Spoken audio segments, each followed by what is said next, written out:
Hello, this is my RV. This is a 92 Gulfstream sunvoyager. Reinforced hitch, even though it's a pretty strong hitch.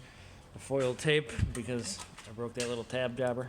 But other than that, brakes work well. The engine's back here. It's a 5.9 Cummins with an Allison MT643. Everything's pretty accessible. You just lift up the bed to get to it. It has about 80-some thousand miles. We'll find out exact in a minute. But only thing it really needs right now is a driver, because I got a new project out here. My wife and I just went camping in this. The roof was resealed by myself this year. It's not ever leaked. I've taken this to about 30 events in the last 36 months, roughly. One of the things I don't like about it is all the compartments, like this little key, it's the power compartment, and so you have to lock it with the key, which is kind of annoying. But I was going to retrofit, and there's a few little locks that I'm missing, but I'm going to retrofit different handles in this, the sewer system. Easy to dump. I was going to retrofit things in, but I have not yet. This is a new door for the back of the refrigerator. Sorry, it's hard to focus with all the white here. But new door in the back of the refrigerator, and you'll notice some new metal around it. You also notice new metal on the belt line there. That's thick aluminum. Took everything off because that is the seam in the woodwork. Cut out a little bit of the stupid OEM belt line, and around all these refrigerator doors, they always start to rot because they're terrible, like, doors. They don't keep the water out. So bought a new door that's gasketed. You can see the water actually works its way out here.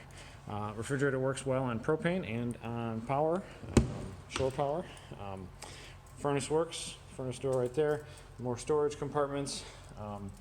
We do have, you'll notice, an exhaust outlet right here. That is for the easy tankless water heater system. Bracket on the bottom, and then I used a ratchet strap on the sides for easy removal.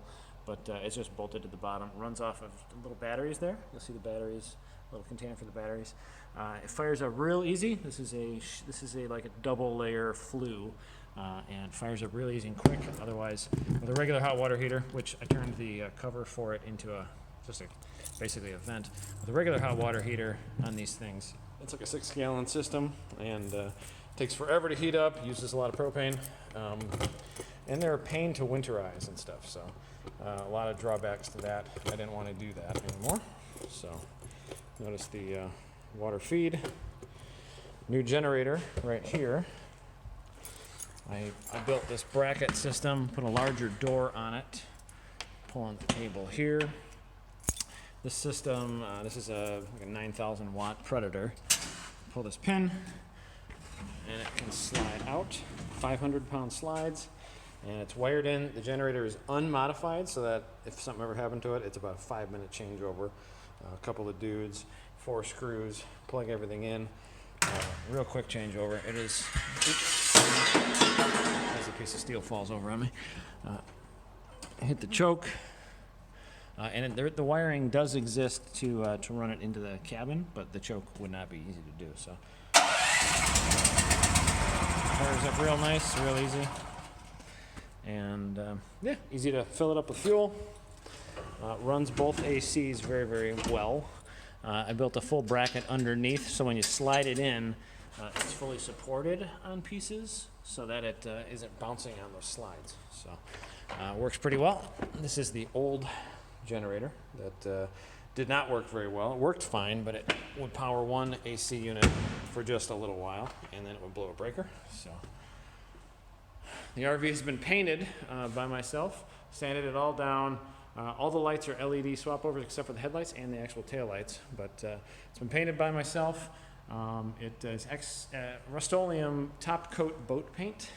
Easy to fix repairs or scratches or whatever. I mounted that awning on there. That awning extends straight out. And my last project I want to do with the awning is make some poles that will triangulate it, so in high winds it can stay out. We just pull it in under high winds. But brand new tires this spring in the front. The backs are 3 or 4 years old, I can't remember. The front ones are steer tires. They work really nice. Power steps. has a new motor on the power steps. It's a Ford Taurus motor, I believe, for a window regulator. I have gutted the entire floor in the inside and new marine grade plywood in a few spots because it was bouncy. And this is a glue down laminate waterproof flooring. My wife has done some cool cushion covers. You see stuff from the camping trip. She washed everything and puts it back.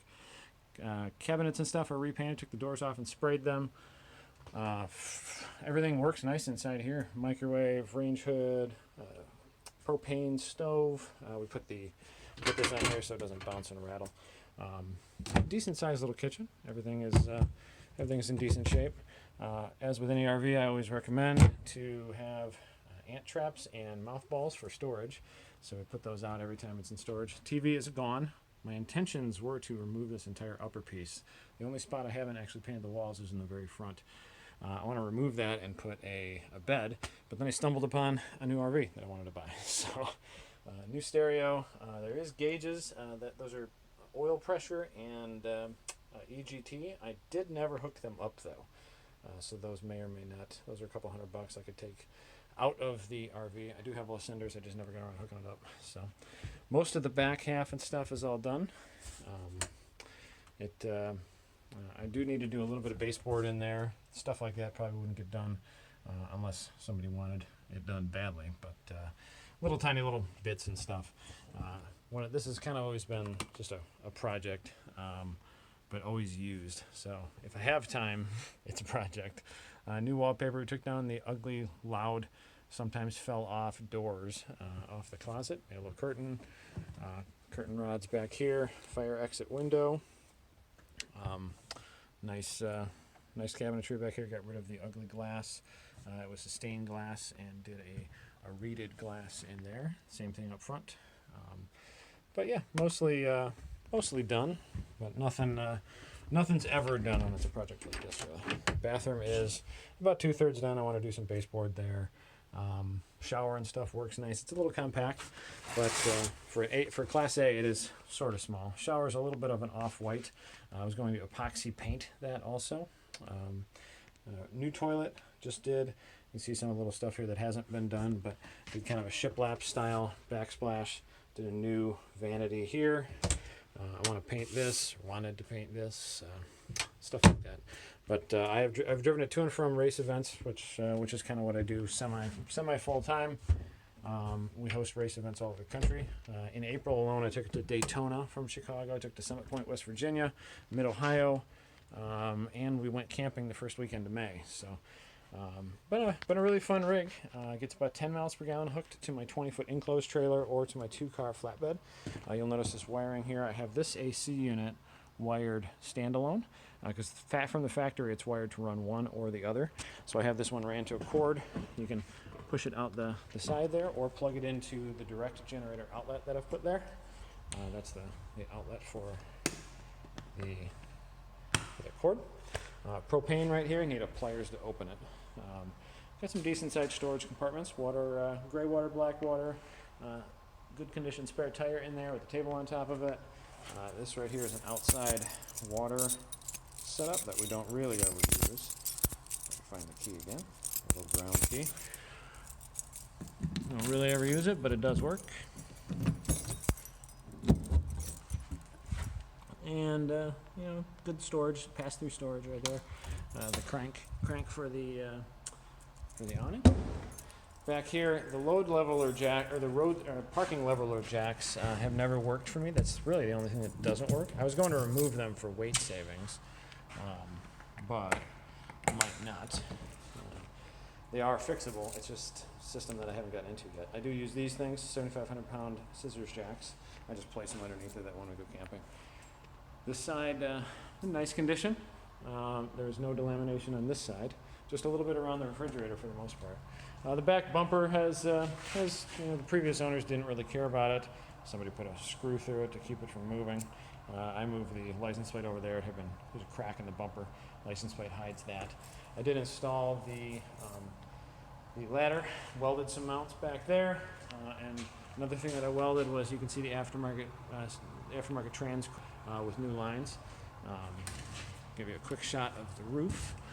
Mounted this with standoff plates and heavy-duty epoxy on the fiberglass. And everything is, get a focus there. Everything up top is fully sealed with Eternabond, OSI paint, or OSI caulk, and it is fully resealed with, I think they got the product down here. Take a picture of it. But it's an elastomeric roof coating. No roof leaks that I've ever found any evidence of, but this is a very popular roof coating. Straight pipe exhaust, it does sound pretty cool. Fire it up in a second. And gets really good mileage for what it is. I'm taking it to Audubon Country Club in just a moment. Actually, not just a moment, in a day. But to start it, since the jack wiring is giving me fits, turn it to ignition, then you start it with the jacks. Builds good oil pressure, and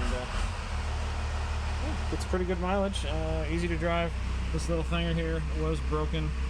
It was fixed well with that. There's a lot of plastic that's 30 years old, but really rides pretty nice for a spring-sprung suspension RV.